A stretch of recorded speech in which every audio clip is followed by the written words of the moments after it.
All right, Sydney Brown back again. We are talking this time about the top 10 tips for starting and maintaining a writing journal. Now, if you're following along, please do make sure that you've subscribed. We have a ton of videos about personal memoirs, about writing as a whole, and then also the business side of publishing and getting your book ready, different things like that. So please subscribe, like the videos, and let me know in the comments what questions you have, what you like the best, and if there's anything else that you would like to see in a video form. I am loving doing this. I hope that it is helpful, and right on into it. The top 10 tips for starting and maintaining a writing journal. Number 1, choose your medium.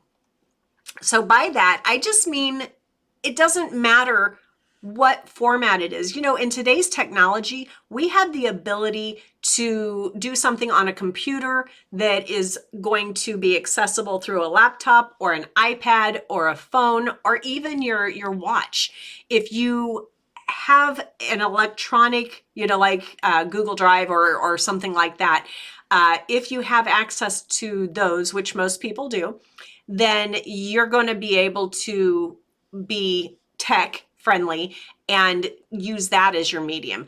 But never underestimate the value of having just a nice little book, a binder that, let me find a blank page, when you go into this and you're able to just kind of pour your heart into things, and it just feels different.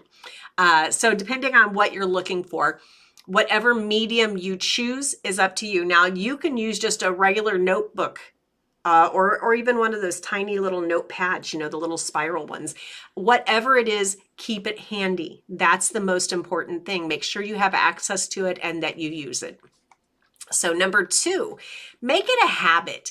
The best thing that I can say about having any sort of a journal or any writing exercise is that you make it a habit, because it's not going to feel necessarily natural at first. It's something new. So it's something you have to kind of push yourself to create that structure. And then after just a little while, they say 21 days to a habit, it can be less than that, because especially at first, if you're excited about it, you can't wait to get there. But then there's going to be that time where somewhere along the line, you're going to go from, oh, I can't wait to go do my writing time. And then it's going to be like, I don't know, I'm too busy today. I'm going to skip today because I don't even have anything in my head. And then you'll realize a week later, I haven't touched it in a week, and now I don't know if I can go back. I'm behind schedule. I don't know why I did this. And you're going to set yourself up for failure if you don't kind of create that structure and give yourself some scheduled time from the very beginning. Because when you choose not to use your scheduled time, you're making a very clear choice. And it at least triggers you to be aware of, yes, I chose to do this instead today, but I'll be back to it tomorrow because I have the same time tomorrow. Where if it's not in a scheduled time, you might just let it keep, I'm not going to find time for it today. It's not that big a deal. I've done that with walking, because there's been times where unless I literally make a time and I'm like, okay, I don't feel like doing this, but I'm going to do it. When you say that to yourself and then you get into whatever it is that you really don't know if you want to do, once you get started, it gets easier. So just make it a habit, start it, and then stick with it. Number 3, and we're talking about tips for starting and maintaining a writing journal. So number 3, keep it private. And the reason that I say that is I want you to know that every word you write is not going to be seen by anybody but you, unless you choose to share it with somebody else. There's something about that freedom. Sometimes when people have a diary or they keep a journal, they are always, they think that they're writing it to themselves, but you never know, because there's stories about people who read their diary, or got into their journals. And if you do that, sometimes even subconsciously, you may write something that someone else might read later. And at that point, you're storytelling. You're buffering and filtering for what someone else might see one day. So let's just make the assumption nobody wants to read what you have there. You're just writing about writing, and this isn't your necessarily your innermost secrets, but you may have some really vulnerable moments there where if you allow yourself to, you're able to make some breakthroughs and really make some forward progress on your writing. So go with the intention that this is a private document. It's your private space, it's your safe space, and just allow yourself to be 100% honest with yourself. That's all you need to do. Number 4, don't stress about the grammar. This isn't where you're writing. This is where and trust me, I love to write, and I publish my own books and I publish for other people. But when I'm in a journal or a notepad, I don't even want to show you. But I literally, I don't have complete sentences. I have thoughts. It's kind of like my SID shorthand or something, because I know when I go back and read it what I mean, but I don't have periods. I don't capitalize, and whether I'm typing or writing in a book, it doesn't matter. I'm just pouring into and dumping out of me and putting it into something else that I can go back to later and develop and kind of reflect later. Don't stress about grammar at this point. This isn't where you're writing. Quality needs to matter. So don't even think about that. Number 5, write freely. Whatever comes to your mind, write it down. If it doesn't make any sense, it doesn't matter. You have the space on your paper or on your computer screen, it doesn't matter. Whatever comes to your mind, dump it out. Dump. And I genuinely believe that when you do that, the things, because you'll be like, why in the world am I even writing this? This is gonna hurt my wrist, from typing or writing. Why am I bothering to write this? Because that just sounds like total garbage. And then somehow or another, it's amazing how our minds work. This will trigger that'll trigger that then, maybe 3 or 4 sentences or pages later, you'll be like, oh my gosh, that's brilliant. And you would have never gotten to that brilliant moment if you didn't allow yourself to type this really stupid sentence right here that you didn't know what in the world you were thinking. So write freely.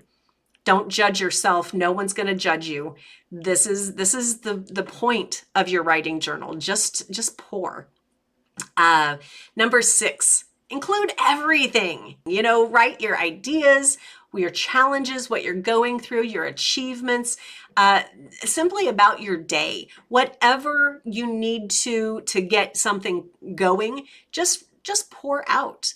And like I said, you will be amazed at how this triggers this, that triggers that. And you're just like, wow. And then when you're done, you feel great. You just feel, I don't want to say that every day, because I don't want to set that as a high goal for you.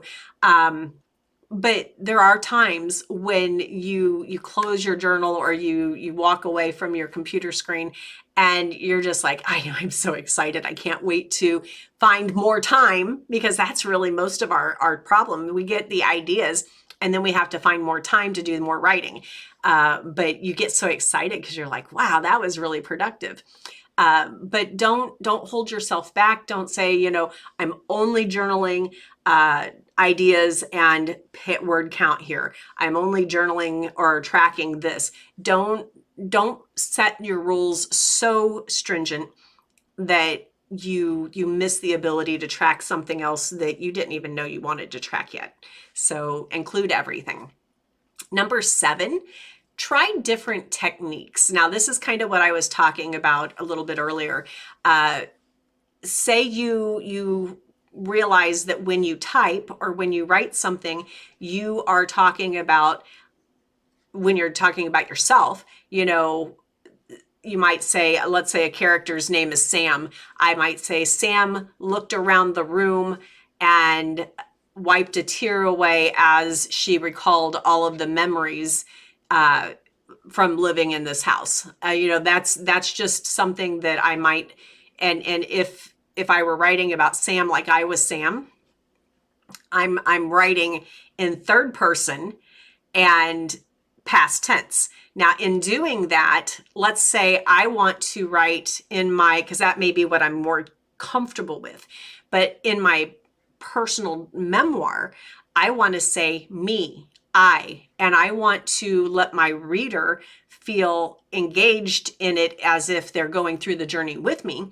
So I want to change my tense to first person present tense. So then I'm going to start saying, so let's say I'm Sam.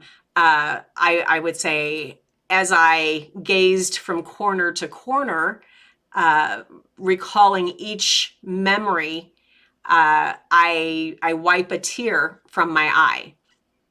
So you could then look at your first paragraph and your second paragraph and kind of analyze the differences of what you have to make to change your POV and your tense.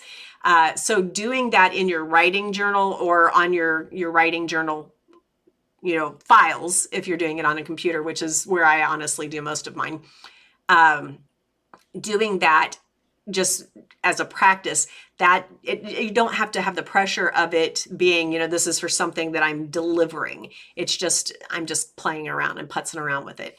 But using those different techniques really is the best way to use your time as in your writing journals.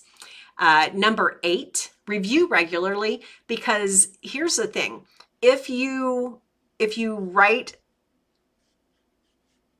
and then never go back and review, did it really happen? This is kind of like the tree falling in the woods. Did it really happen if no one's there to hear it? If you don't go back and reflect and reread and feel again, you know, the pride of what you've done and what you've accomplished, then I don't want to say you may as well not have done it, but you're not fully maximizing your benefits. So do go back and review regularly. Set aside time, whether it's, you know, once a month or whatever, and just kind of flip through. Some people will randomly go through and just open to a previous page, take a look at it, and then, you know, reread, and then go into their regular daily process. Number 9, keep it accessible. Truly, if you are going to be journaling this stuff, I love the fact that we have like Google Drive and stuff, because I can put one document on the drive and it doesn't matter where I am, I have access to it. So if I'm out having dinner with my son and he's looking in his phone and I'm sitting at a dinner table, you know, I will go ahead and open my iPad and do the same thing. Now, it's not the best use of family time. I'm not suggesting that, but if you find you have time and you're out and about, absolutely find your best access. But then of course you also have just keeping this handy. That's why I have a prettier one than just a regular notepad, because I keep it out. I want it out at all times. I want to be able to, at any point, just grab it. But I have, not right here, but I have literally probably 3 or 4 other notebooks that I just write ideas down, that they're kind of scattered around in case I don't have my phone. If I don't have something else, there's always something that I have access to. And then finally, number 10, be consistent. You know, whether it's self-discipline or perseverance, these are usually the things that I put on my number 10, because all of these 1 through 9s are great.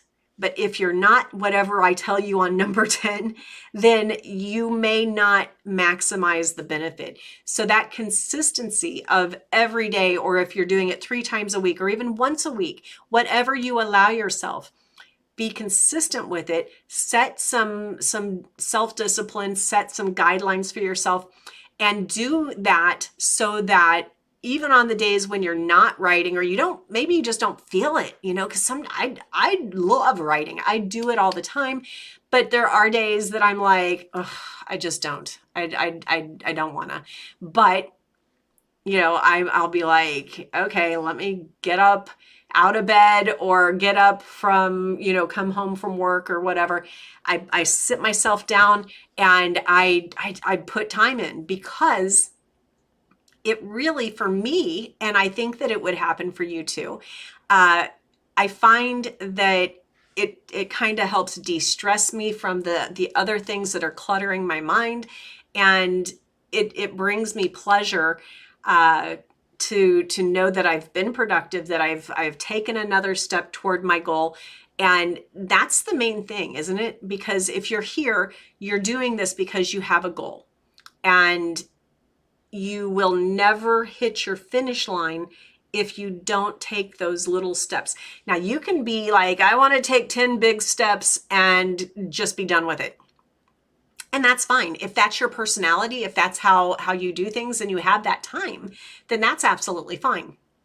Most of us don't have a lot of time, and most of us need to set the habits and create some accountability to ourselves. So be consistent, get in there, make it a habit, do this, because you will, little by little, get closer and closer until you hit your finish line. I do appreciate your time today. I appreciate you sticking with me. Don't forget, like, comment. I really do appreciate, and I truly will drop in and respond to your comments. I appreciate your time, and let's move on.